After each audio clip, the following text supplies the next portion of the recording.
Hey everybody, what's up? Welcome back to the channel. Another little video for you. It's the day after Halloween, and I just wanted to share something with you guys. I thought that was really, really cool. Not that this is like earth-shattering or anything like that, but two things. And mainly, as you know, because you click the link, is to talk to you about this guy right here. You see this thing right here? This is the FujiFilm. Let me hit this way. This is the FujiFilm EF-X8 flash. Now, I'm not a big flash user. I'm not like pretending to be some kind of big flash guy, but I got this when I purchased, I think it was an XT3. Back in the day, it was in the box. And I didn't use it too much, but recently, I've been putting it on top of my Fuji X-E4 right here. And last night when I went out for Halloween, I decided to put it on and use it. And I got some really, really interesting results. Here are the results right now.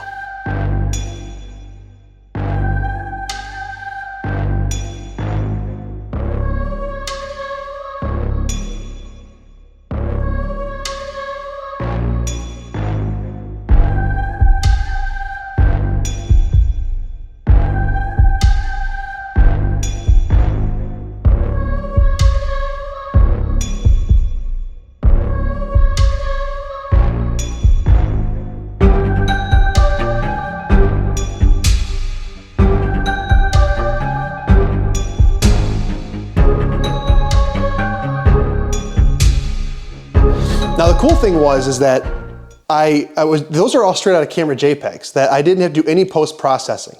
Some people love post-processing. I like it if I'm going for a certain aesthetic, but when I'm running around, I like just seeing nice photos straight out of camera if I can do that. And I was able to do that last night. It's gonna be kind of more about like how this flash helped and how this kind of worked, but just to start things off, what you need to know is that I use the thumb grip on top of my XE4. And so if you want to use this flash, you got to take it off and you clip it right into the hot shoe like this and just clips it and that's it. Now when it's in the down position like this, it's off. It's not using any power. It's just kind of sitting there.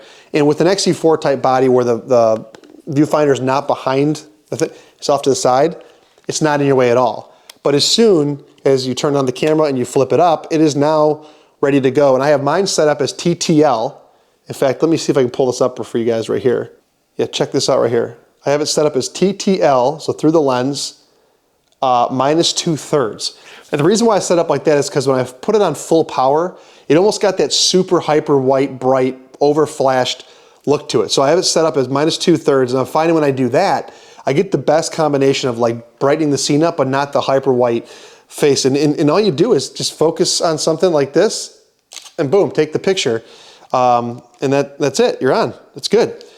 And it gives you a different look where like, if you see this image right here, see this? Your subject's lit up and the background's not overblown out. The camera does a really, really good job of compensating for it. And this was the part that I want to talk to you guys about. Putting this lens on top of this camera. This is the 23 f2. I went out and I had a ton of fun. I just belly bopped this thing around on my chest and I didn't have to think twice about it. I put it on Pro Neg High, I had a couple tweaks on the Pro Neg High, and I shot some photos. I set the aperture at f2, I set my shutter speed, I think it was at 1/80th or 1/125th, because obviously kids are walking and stuff like that. And I let the camera just power up the flash as much as it could, and then use ISO. And some of these shots I showed you were ISO 12,800, some are ISO 10,000, and I just didn't really care. The reason I was so happy using this combination last night. Candidly, I could have used the Leica, but I couldn't have because I had little kids and I'm holding candy buckets and I'm holding kids' hands walking across the street. And so I don't think the Leica would have worked last night. And I was just really happy and I love the results I got. I love the way Fuji kind of has that grain. It doesn't look noisy. Even at 12,800, yeah, it's not a clean image, but I'm totally okay with it.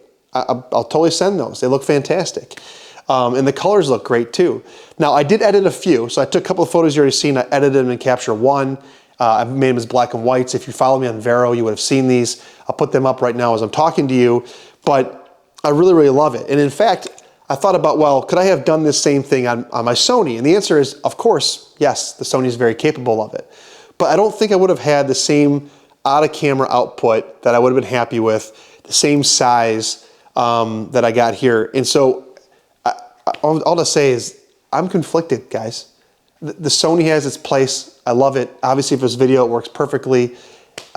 It's just an animal in itself.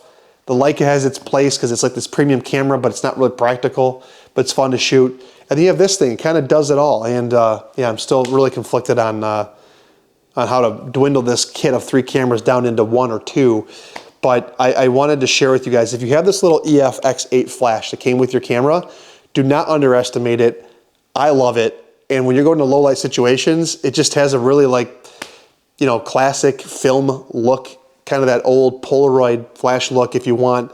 And I think it works really, really well. So just a quick video, guys. Don't sleep on the EF-X8. And I don't know if you guys have any comments on how I should dwindle my kit down, because I don't want all this gear. I don't want a Leica and a Sony and a Fuji. Let me know. I'd appreciate some input. So thanks for watching. I'll see you guys in the next one. And yeah, peace.